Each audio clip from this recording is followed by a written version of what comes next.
Boa noite. Hoje é dia 2 de dezembro de 2021. Nós aqui somos da Igreja de Interlagos, somos uma igreja evangélica e hoje nós temos a nossa escola da doutrina bíblica. Se você chegou através do YouTube ou das nossas redes sociais, você fica à vontade para participar dos nossos cultos. Sempre que você quiser, você pode entrar lá no site www.igrejadeinterlagos.com.br. Aqui desse lado aqui, ó, vai ter os horários dos nossos cultos e estudos, e aqui em cima vai ter um botãozinho ao vivo. Aí você olha o horário ali. Se você estiver naquele horário e apertar o botãozinho, você vai entrar nessa sala aqui e vai participar do nosso culto. Tá bom?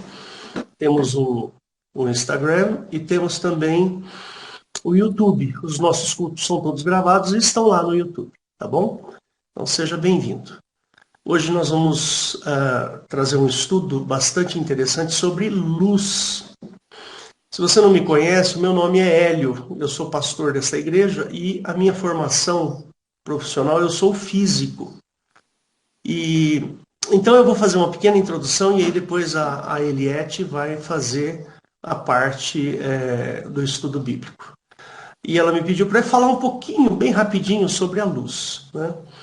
Sob o ponto de vista da física, a luz nada mais é do que uma onda eletromagnética. Uma onda, ela caminha, né, através do meio em que ela está, a uma velocidade de aproximadamente 300 mil quilômetros por segundo. E uma das coisas interessantes, quando lá no passado, antes de Isaac Newton, achava-se que a luz ela emanava dos objetos. Então, por exemplo, eu consigo enxergar alguma coisa porque aquele objeto, ele, por exemplo, aquela lareira que está ali atrás, ela emite luz e aquela luz eu consigo perceber. Aí, com o advento aí da ciência, Isaac Newton, etc., eles perceberam que a luz, na realidade, ela sai de uma fonte, atravessa o meio, né, ela incide sobre o objeto e o objeto reflete a luz. Se a luz for refletida de maneira organizada, você vai ter um espelho. E se a luz for refletida de maneira desorganizada, você vai ter um objeto, percebe? Então é mais ou menos assim que funciona a luz. Então, a gente percebe, né, e a gente viu, né, nessa ciência toda, que a luz, ela emana de um objeto, ela sai de um objeto. Então quer dizer que se eu apagar a luz, né, se eu apertar o botãozinho da luz para apagar, tudo vai ficar escuro. E se eu acender, se eu apertar o botãozinho para acender a luz, tudo vai ficar claro. Né? Então depende de uma atitude minha. Né? Às vezes eu estou no meu quarto escuro e eu quero ver, eu vou lá e aperto o botão, e esse botão faz com que as coisas surjam na minha frente. E como nós vamos falar sobre a luz em que Deus está, nós não vamos falar sobre essa luz física que eu acabei de apresentar para você. Mas a luz que a gente vai falar é uma outra coisa, tá bom? Mas a referência de luminosidade, ela está na Bíblia. Por exemplo, se você for ver lá em João capítulo 3, verso 19, lá diz o seguinte, que os homens amaram mais as trevas do que a luz. Né? Aqueles homens que amaram mais as trevas, eles gostam das trevas porque as suas obras ficam escondidas. Mas aqueles que amam a luz, aqueles que amam a Deus, não tem medo, vem para a luz, porque as suas obras são obras feitas em Cristo Jesus. Então eu convido você a refletir sobre esse assunto nesse momento. A Eliette vai trazer esse assunto para você e eu espero que você cresça espiritualmente e em conhecimento. Tá bom? Queria fazer uma breve oração para que Deus abençoe este momento. Fecha seus olhos. Jesus querido, nós te agradecemos por tudo que o Senhor tem nos dado, pela alegria da tua presença. Peço agora, Senhor, que o Senhor atinja os corações, abra os corações para a compreensão da tua palavra. E Deus, faz isso, Senhor, de maneira incrível. Nós te amamos em nome de Jesus. Amém. Amém. Muito bem, Eliette, é com você. Amém, irmãos. Glória a Deus. Bom, então hoje nós vamos falar sobre a luz. O pastor Edo já disse, né, que é uma onda eletromagnética cuja frequência é visível a olho nu, porque nós temos outras ondas eletromagnéticas, né, como a micro-ondas, ondas de rádio, raio-x, raios gama, só que são frequências que não são visíveis a olho nu. Então, nós vemos que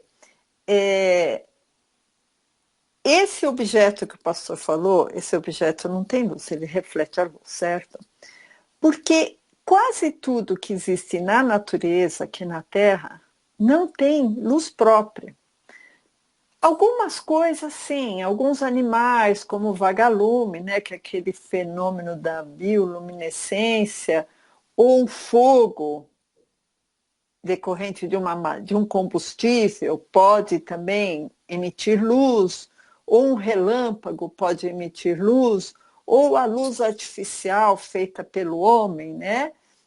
Que ela é alimentada por uma energia elétrica ou uma energia físico-química, podem emitir luz, mas são luzes fugazes, né? Por exemplo, a luz de um vagalume é uma luz fugaz, a luz de um relâmpago é uma luz fugaz, a luz de uma fogueira é uma luz fugaz, né?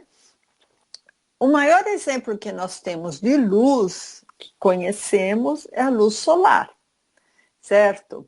O Sol, eu vou pegar aqui uma colinha que eu fiz, irmãos. O Sol é uma estrela que ela está a 150 milhões de quilômetros aqui da Terra.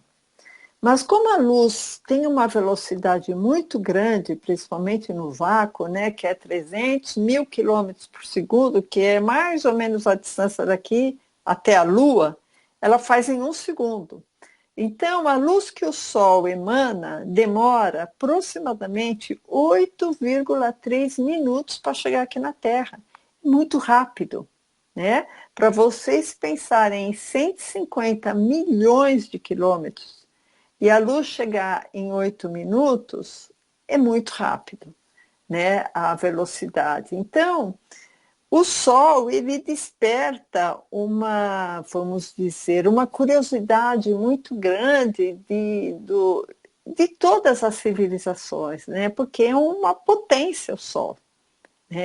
O Sol tem uma potência muito grande, uma energia muito grande, né? Então, o homem que percebeu que não tem luz própria, nós não temos luz própria. Nós dependemos de uma luz refletindo em nós, até para nós sermos visíveis a outra pessoa, né?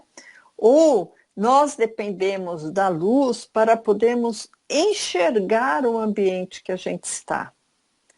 Então, o homem, como percebe que não tem luz própria, e principalmente não só fisicamente, mas também espiritualmente, o homem busca, desde sempre, desde os seus primórdios, por alguma coisa mística ou transcendental que possa trazer luz para ele.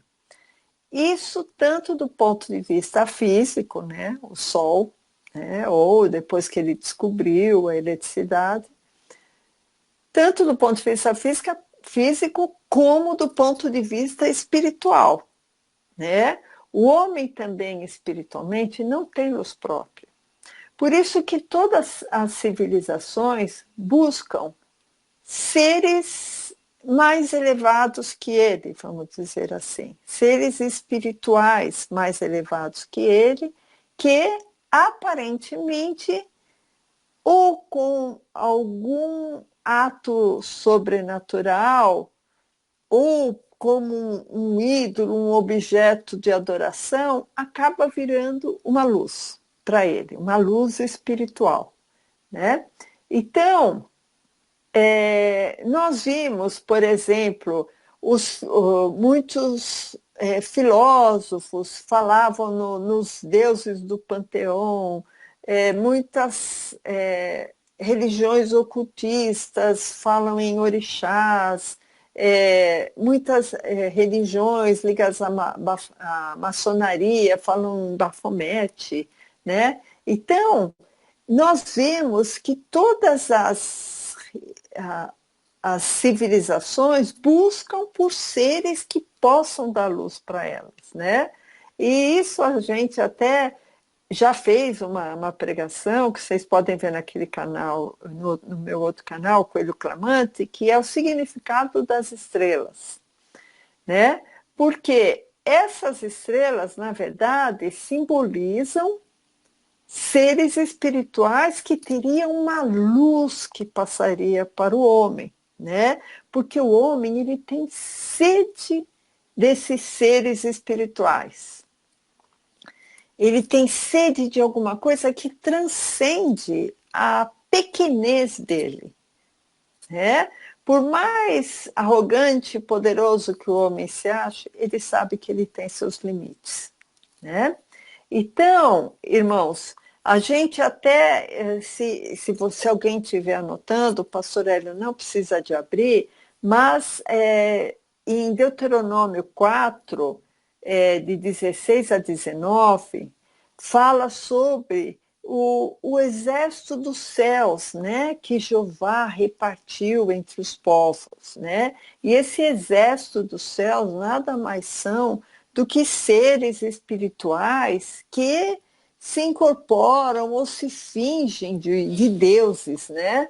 Então, esses supostos deuses, na verdade, seriam anjos caídos, né? Anjos caídos que trabalham nas regiões celestiais, né? Então, agora eu queria que o pastor abrisse em Efésios 6, 11, para a gente poder respaldar o que a gente está falando, que toda vez que aqui é uma escola de doutrinas, né, irmãos? Então a gente tem que ter o respaldo da Bíblia, né? Então, Efésios 6:11 diz assim: revestidos de toda a armadura de Deus, para que possais estar firmes contra as astutas ciladas do diabo.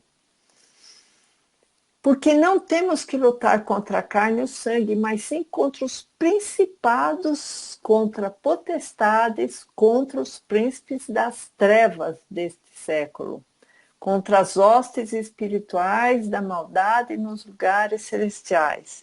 Então, esses príncipes das trevas, nós estamos falando de luz, irmãos, mas nós já estamos nos deparando aqui que a humanidade tem buscado anjos caídos, travestidos de falsos deuses, e esses anjos caídos, na verdade, não são seres de luz.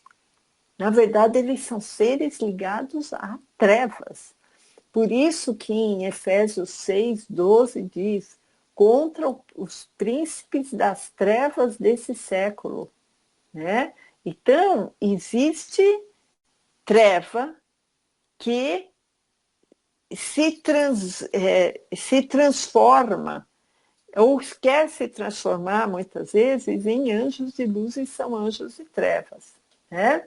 Então, uma coisa interessante, irmãos, que em 1 Coríntios 8:5, também não precisa de abrir, pastor, fala que, só para ficar bem marcado que existe respaldo bíblico, tá? Então, 1 Coríntios 8:5 fala assim que há muitos deuses e muitos senhores. E há mesmo, irmãos, né? Muitas vezes a pessoa pensa, não, olha, esse é o único Deus verdadeiro que foi visto lá em Horebe, no Monte de Horebe, mas a gente tem que analisar muito a Bíblia, porque a Bíblia fala que há muitos deuses e muitos senhores. E cada um desses espíritos deveriam de ter uma luz, né? Só que às vezes essa luz não é a luz verdadeira, é uma luz que pode a qualquer momento virar trevas. Por isso que em João 1,9, se o pastor quiser, pode abrir, João 1,9, já começa a diferenciar um pouco essas luzes. Por quê? Porque dá a impressão que existe somente um tipo de luz espiritual. Mas aqui em João 1,9 fala: ali estava a luz verdadeira que ilumina todo homem que vem ao mundo. Ele estava se referindo a Jesus, e quando ele se refere a Jesus, ele fala: a luz verdadeira. Se ele está falando em luz verdadeira, é porque deve existir uma luz falsa. Tanto assim que em João 12,46, também dá continuidade nessa história de luz verdadeira, luz falsa. Então, João 12,46 fala assim: eu sou a luz que vem ao mundo, para que todo aquele que crê em mim não permaneça nas trevas. Então já temos um caminho aqui a seguir. Está falando, aquele que crê em mim não permaneça nas trevas. Então, o que está se delineando para nós, irmãos? Que Cristo é luz, estar fora de Cristo é trevas, né? Está falando, Jesus falando, eu sou a luz que vem ao mundo. Todo aquele que crê em mim não vai permanecer nas trevas. Então, a crença em Jesus equivale a estarmos na luz, né? Mas nós sabemos também, irmãos, que nós estamos no mundo. Como separar, né, o mundo das trevas e o mundo da luz, né? Então, vamos continuar raciocinando, né? Então, vimos que quem está em Cristo está na luz. Só que o mundo jaz no maligno. O mundo está em trevas, né? Então, se o mundo está em trevas e nós estamos em Cristo e Cristo é a luz, tem que existir uma separação espiritual entre o crente e o mundo. Não tem condições do crente ser iluminado por Cristo se ele estiver de braços dados com o mundo, irmãos. Então, a separação que existe entre treva e luz, entre mundo e Cristo, é exatamente isso. É a luz de Cristo é aquela que vai trazer a separação entre as trevas do mundo e a luz de Cristo. Vocês entenderam? Então, quem está no mundo está em trevas, porque o mundo jaz no maligno, né? Isso aí a gente está cansado de saber que o mundo jaz no maligno. Então, se o mundo está em trevas e o mundo jaz no maligno, nós percebemos que a única maneira de sair dessas trevas é através da luz de Cristo. Não existe outra maneira. Então, eu queria que o pastor abrisse, olha, só para ficar registrado, irmãos, 1 João 5,19, que diz exatamente isso. Sabemos que somos de Deus e que todo mundo está no maligno. Então, quem está em trevas não sabe para onde vai, né? Quem está no mundo está no maligno. Então, João 12,35 é muito esclarecedor desse jogo de raciocínios que a gente fez. João 12,35 fala assim: disse-lhes, pois, Jesus, a luz ainda está convosco por um pouco de tempo. Andai enquanto tendes luz, para que as trevas não vos apanhem, pois quem anda nas trevas não sabe onde vai. Então, a única maneira de sairmos das trevas é através do milagre do novo nascimento de Cristo, irmãos. Não existe outra maneira de sair das trevas. Se você ama a luz, você tem que amar Jesus. Se você ama a luz, você tem que dissipar as trevas da sua vida. E as trevas vêm num pacote, vêm no mundo. Para sairmos das trevas e recebermos a luz, temos que ter o novo nascimento e estarmos com Cristo, senão não tem jeito. Então, João 12:35 diz: Disse-lhe, pois, Jesus: a luz ainda está convosco por um pouco de tempo, andai enquanto tendes luz, porque tinha o tempo de Jesus, né, para ele morrer na cruz, para que as trevas não vos apanhem, pois quem anda nas trevas não sabem aonde vai. Então, as trevas, a gente está vendo aqui já uma característica, né, que elas cegam, né, não sabem para onde vai. Então, eu queria que o pastor pulasse para Colossenses 1:12, que é exatamente isso, é a nossa herança. Qual é a nossa herança? A nossa herança é Cristo, porque só através de Cristo podemos alcançar a luz, né? Sair das trevas do mundo. Então, Colossenses 1:12, dando graças ao Pai que nos fez idôneos para participar da herança dos santos na luz. A luz, irmãos, é o que vai nos propiciar a gente ter essa herança, o qual nos tirou da potestade das trevas e nos transportou para o reino do Filho do seu amor. Por quê, irmãos? A terra está nas trevas, a terra está no maligno. E aqui em Colossenses está dizendo que o Pai nos tirou da potestade das trevas, da potestade do pecado, da cegueira, do engano. O Pai nos tirou e nos transportou para o reino do Filho do seu amor. O que é o reino do Filho do seu amor? É exatamente a herança dos santos. Porque se o Filho não tivesse o reino, ele não iria mostrar o que é o novo nascimento. Ele não iria mostrar o que é a luz, a sua luz verdadeira. Então, irmãos, como Jesus muitas vezes fala em luz verdadeira, é porque certamente existe uma luz falsa, né? Então, Jesus é a verdadeira luz. A proposta de Jesus é a proposta da verdadeira luz. Só que a gente vê no Evangelho uma criatura chamada Lúcifer.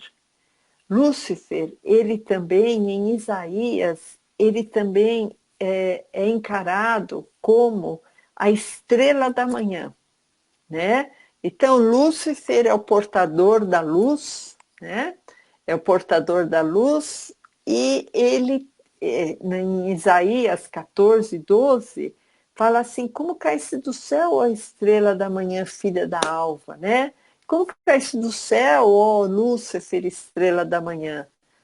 Se o pastor quiser abrir, é Isaías 14:12, né? Eu acho que é interessante essa passagem, porque é uma passagem que dá dúvida em muitas pessoas, irmãos, que a gente pensa, mas estrela do céu, estrela da manhã, filha da alva, não é Jesus? Mas como aqui está falando que é Lúcifer, que está até debilitando as nações, né? Que Jesus não ia debilitar as nações.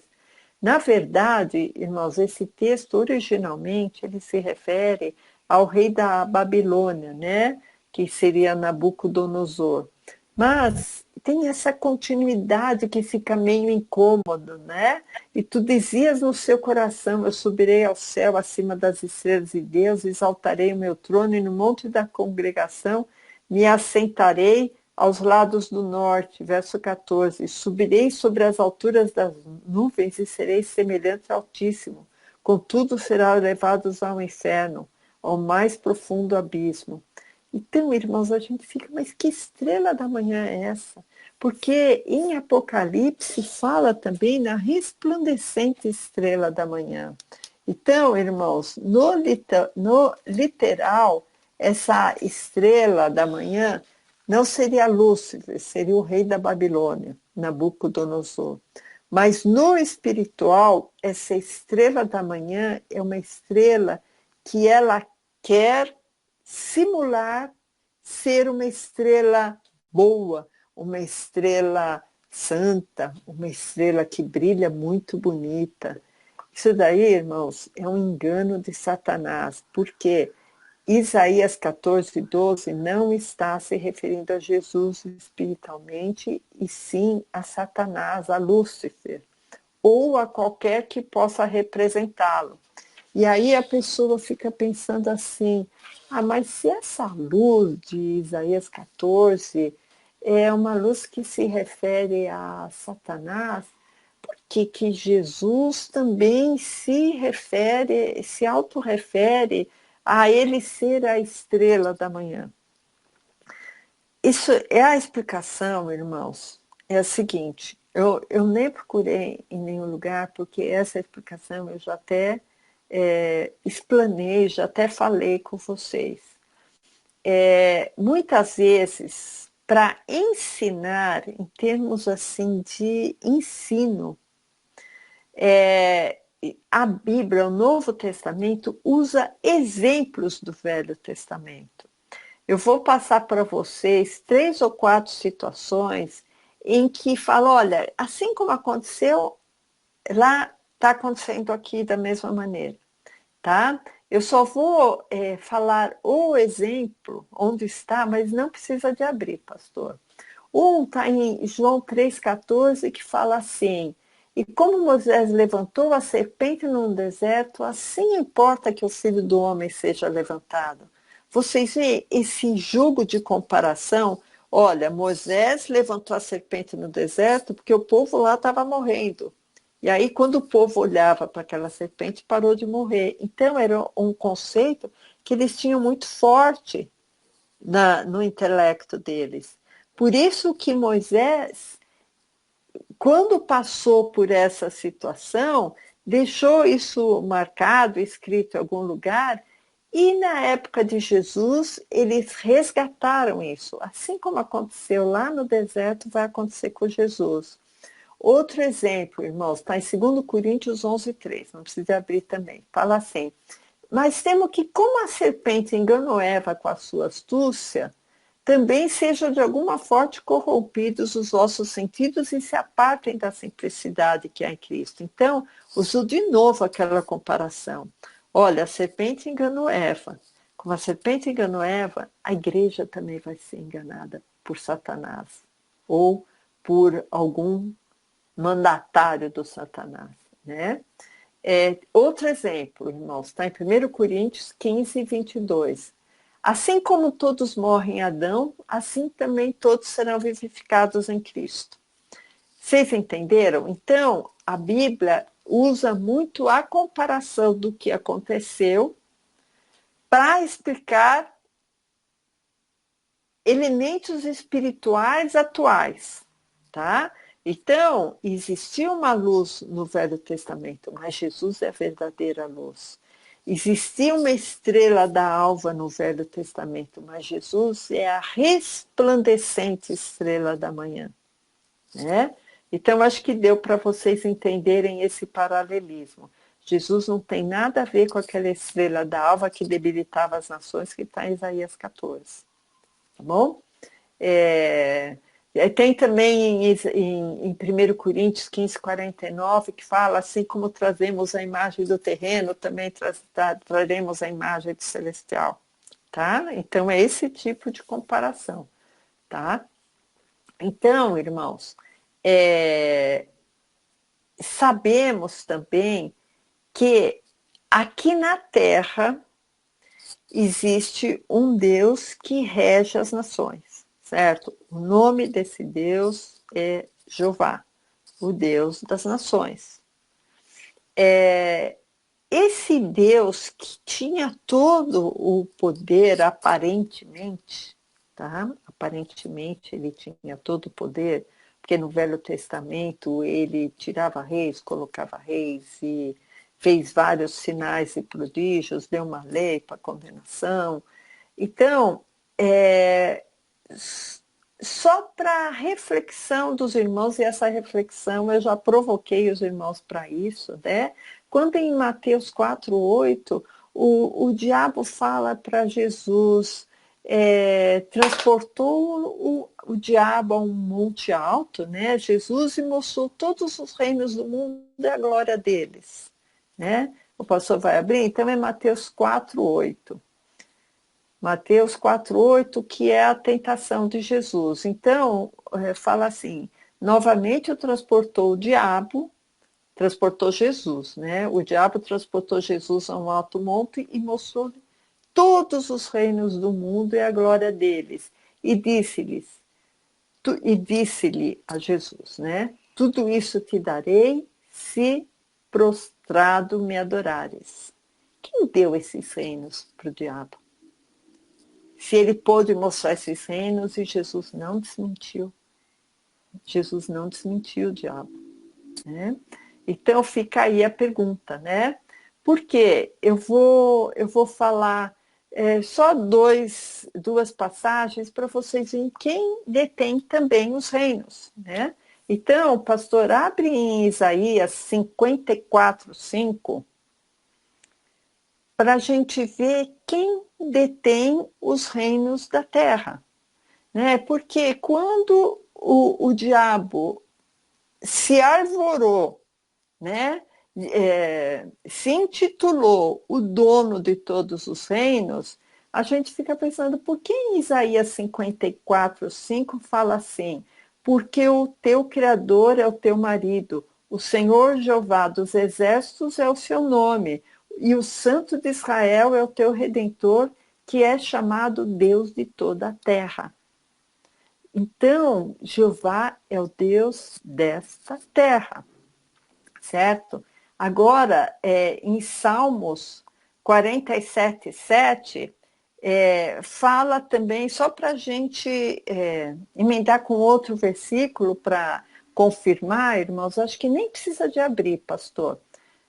O Salmo 47:7 fala assim, porque Deus Jeová é o rei de toda a terra, cantai louvores com inteligência.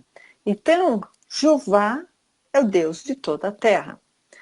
Satanás ofereceu o reino a Jesus. Eu só tenho que deixar essa explicação, irmãos, que tem pessoas que vão ver o vídeo pela primeira vez. Eu sei que eu já dei esse conceito para os irmãos, mas é necessário a gente repetir alguns conceitos, tá? Então, a gente fica pensando assim, Jesus, ele falou, meu reino não é desse mundo, né? Se o meu reino fosse desse mundo, iriam os meus anjos iriam pelejar contra mim, iriam pelejar a meu favor, né? Contra isso que está acontecendo, contra essa crucificação, né? Aí Jesus fala, mas meu reino não é desse mundo, né? Então, se o meu reino fosse desse mundo, todos os meus servos iriam pelejar. Mas, olha, não é desse mundo. Então, a gente fica pensando, irmãos, isso se alguém estiver anotando, está em João 18:36. Então, a gente fica pensando, por que Jeová fala que os reinos do mundo são dele e Jesus fala que o reino do mundo não é dele? Existe, irmãos, uma cisão, uma separação muito grande entre os conceitos que Jeová trouxe e os conceitos que Jesus trouxe. Por isso que nessas quintas-feiras a gente sempre está trazendo estudos novos que comprovam que Jesus e o Pai e o Espírito Santo são um. E Jeová não tem nada a ver com os conceitos de Jesus, do Pai e do Espírito Santo. Logo, irmãos, a própria Bíblia respalda que Jeová não é o Pai. Jeová é o Deus deste mundo. Inclusive, como o assunto hoje é luz, eu vou voltar nesse assunto agora, que eu tive que fazer essa voltinha para voltar no assunto de luz. Porque agora a gente vai falar sobre as trevas, que são o oposto à luz. Nós sabemos que nós temos herança junto à luz, e o Pai nos tirou dessa potestade das trevas e nos transportou para o reino do Filho do seu amor. Né? Não precisa abrir, está em Colossenses 1,13. Então, irmãos, se Cristo nos tirou da potestade das trevas para nos trazer uma herança de luz, porque somente com essa herança de luz vamos sair da malignidade, e essa herança de luz é uma luz espiritual. A gente fica pensando assim, o que acontece com a treva, né? Porque é intuitivo, o nosso pensamento é intuitivo em direcionar trevas como um lugar de medo, um lugar ruim, um lugar de engano, um lugar de cegueira, né? A gente sempre pensa isso, né? Treva não é um lugar bom. Por isso que Jesus quer nos tirar das trevas para nos transportar para a luz, certo?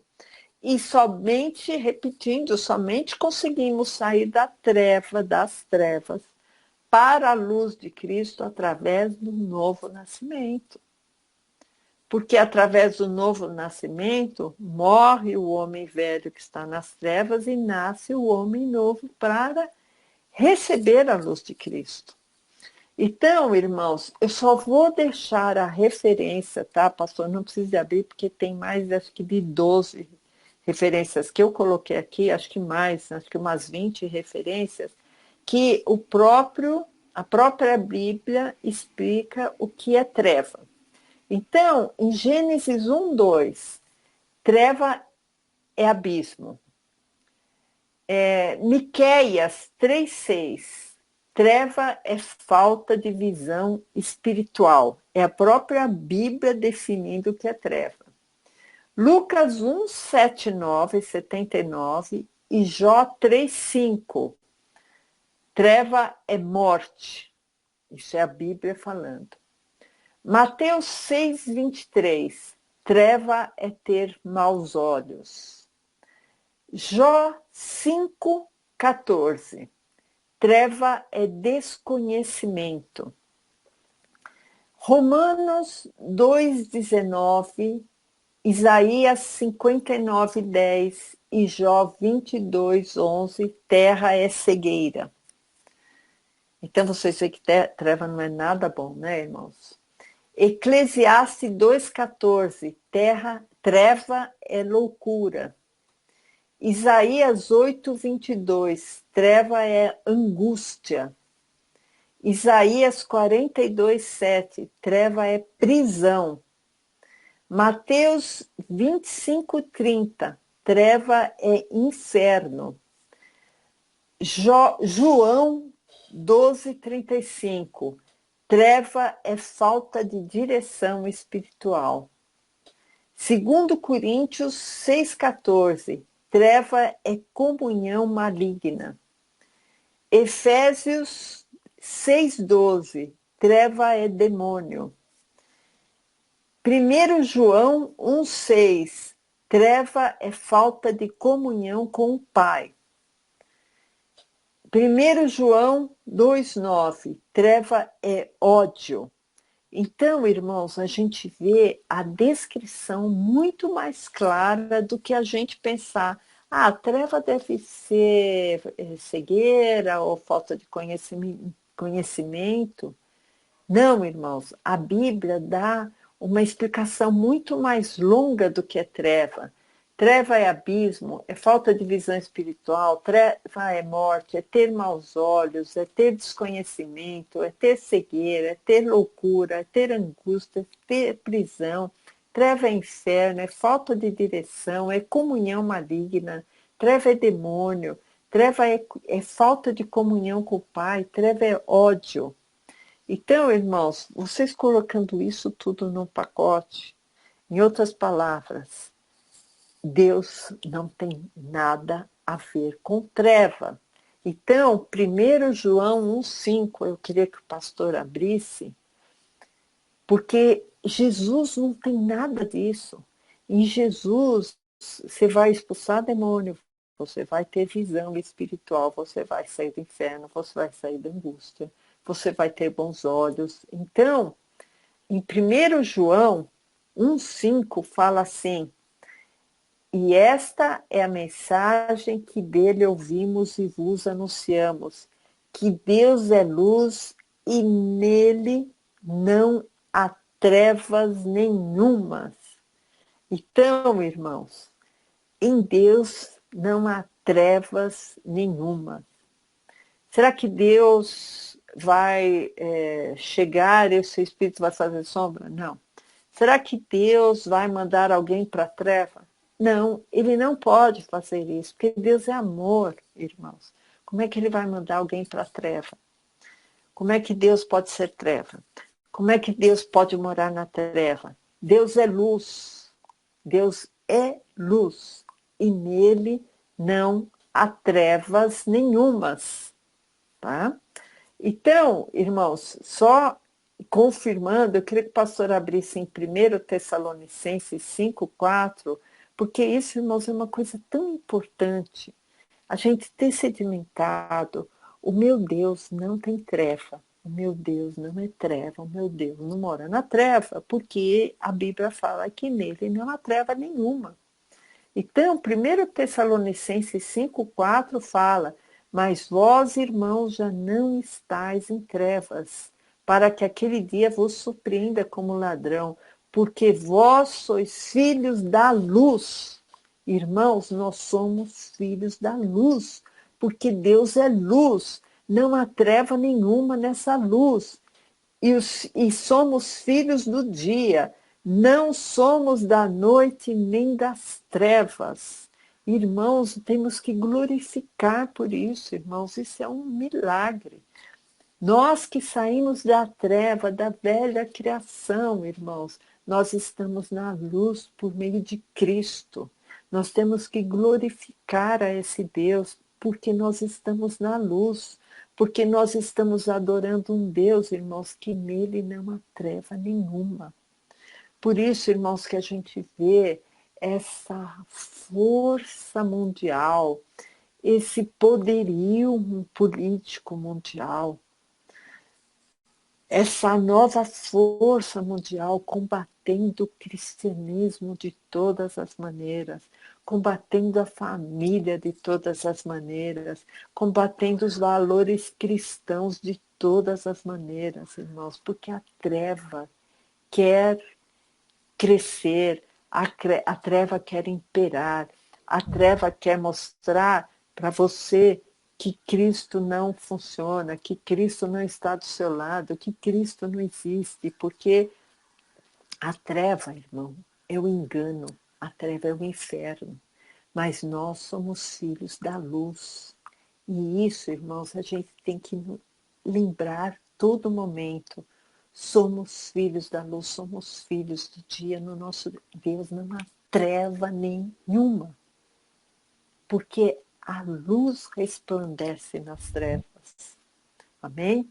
Então, irmãos, só continuando, vamos voltar àquele desvio que eu fiz, né? O Deus de toda a terra é quem? Jeová, certo? O rei dessa terra é Jeová. E essa terra, esse mundo está no maligno. Como que a gente pode pensar que Jeová é o Pai? Se Jesus falou, o meu reino não é desse mundo. Esse mundo está em trevas, irmãos. E quem é o Deus que reina nesse mundo? Jeová. Quem é o Deus de toda a terra? É Jeová, né? Então, só falar rapidamente sobre as trevas que envolvem Jeová, que acho que a gente tem que pensar muito mais na luz que nós temos no nosso Pai, a luz que representa Jesus, a luz que nos alimenta espiritualmente. Eu queria que o pastor abrisse em Lamentações 3:2. Lamentações, né, depois de Jeremias, 3:2.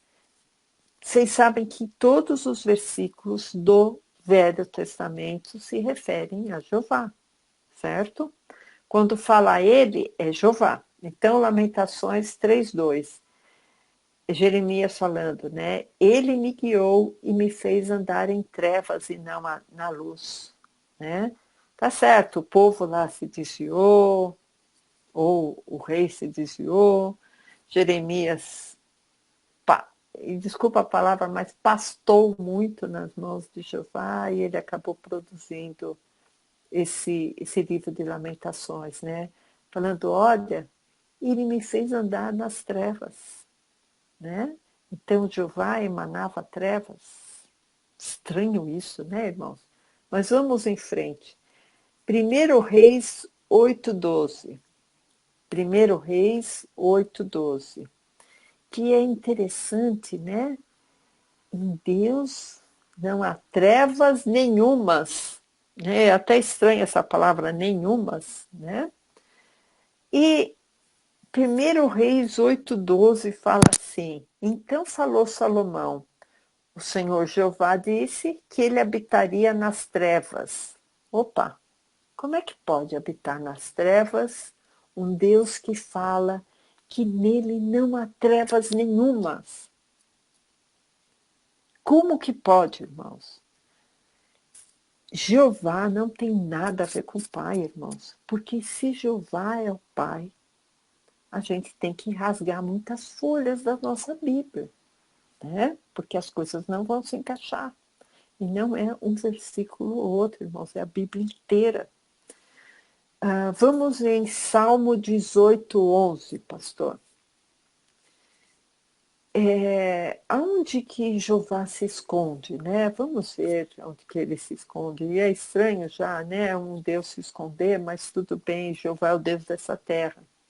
Fez das trevas o seu lugar oculto. O pavilhão que o cercava era a escuridão das águas e as nuvens dos céus. Então, irmãos, como que as trevas podem estar tão ligadas, né, com Jeová?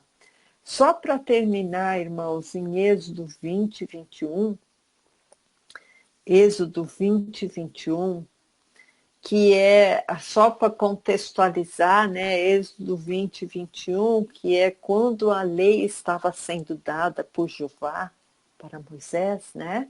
Então, Êxodo 20:21 fala assim: e o povo estava em pé de longe. Moisés, porém, se chegou à escuridão onde Deus estava. Esse Deus é Jeová, onde Jeová estava. Então Jeová estava no meio da escuridão. Irmãos, o Pai nunca iria estar numa escuridão, porque Ele é luz. E uma luz onde não há trevas nenhumas. Não há treva nenhuma onde há Deus, irmãos.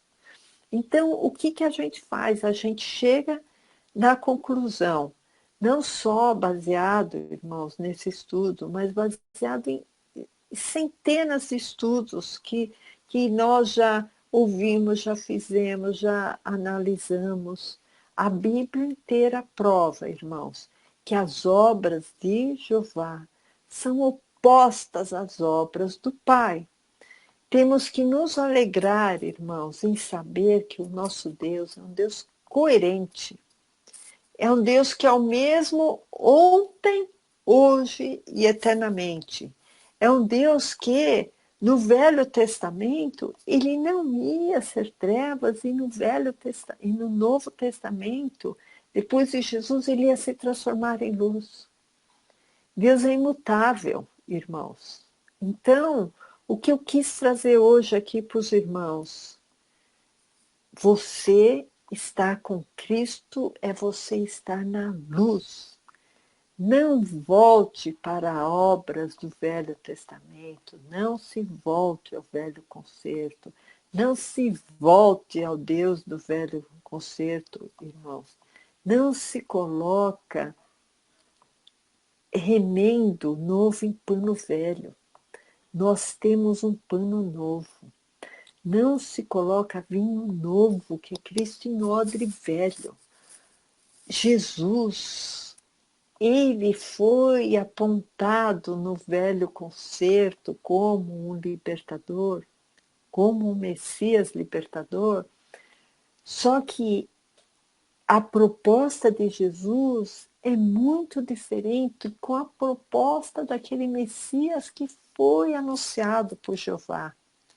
A proposta daquele Messias que foi anunciado por Jeová era a proposta daquele Messias que iria reinar aqui na terra, sentar no trono de Davi, refletir as trevas de Jeová, ser um guerreiro, ter ódio no coração, ter ira no coração, aquele Deus que se ira todos os dias. Nós não somos mais, irmãos, filhos da ira. Nós somos filhos de um Deus de amor, de um Deus que rasgou o velho concerto, um Deus que não tem nada mais a ver com trevas, um Deus que é luz, uma luz que veio para iluminar todo homem. Então, irmãos, vamos nos voltar para a luz de Cristo, vamos nos voltar para a luz que nos dá uma herança na luz, uma herança dos filhos da luz, irmãos. Amém? Eu vou fazer uma pequena oração para terminar. Se vocês puderem, vejam aqueles versículos que eu falei rapidamente, que não ia dar para a gente falar um por um, que a Bíblia inteira prova quem é a treva.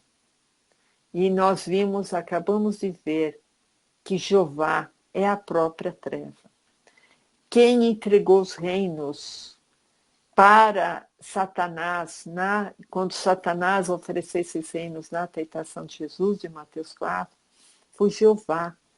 Jeová, ele tem vários filhos, espíritos, né, que estão vagando por aí. E um desses filhos se chama Satanás. Está em Jó 1,6, se você tiver curiosidade, olha lá. Tá bom? Satanás está entre os filhos de Jeová. Não está entre os filhos do Pai. Amém? Senhor Jesus, como a tua palavra é maravilhosa, Pai. E baseados na tua palavra, Senhor, nós podemos ter a convicção, Senhor Deus, de quão maravilhoso e perfeito e coerente é o teu reino e a tua palavra, Senhor. Eu oro, Senhor, para que essa palavra possa ser sedimentada, Senhor, nos corações que ainda não conhecem essa visão, Pai. Abençoa, Senhor Deus, os irmãos que irão ouvir essa palavra, Senhor. Abençoa os irmãos que estão ouvindo agora essa palavra, Pai. É em nome de Jesus que eu te agradeço. Em nome de Jesus eu te peço, Pai.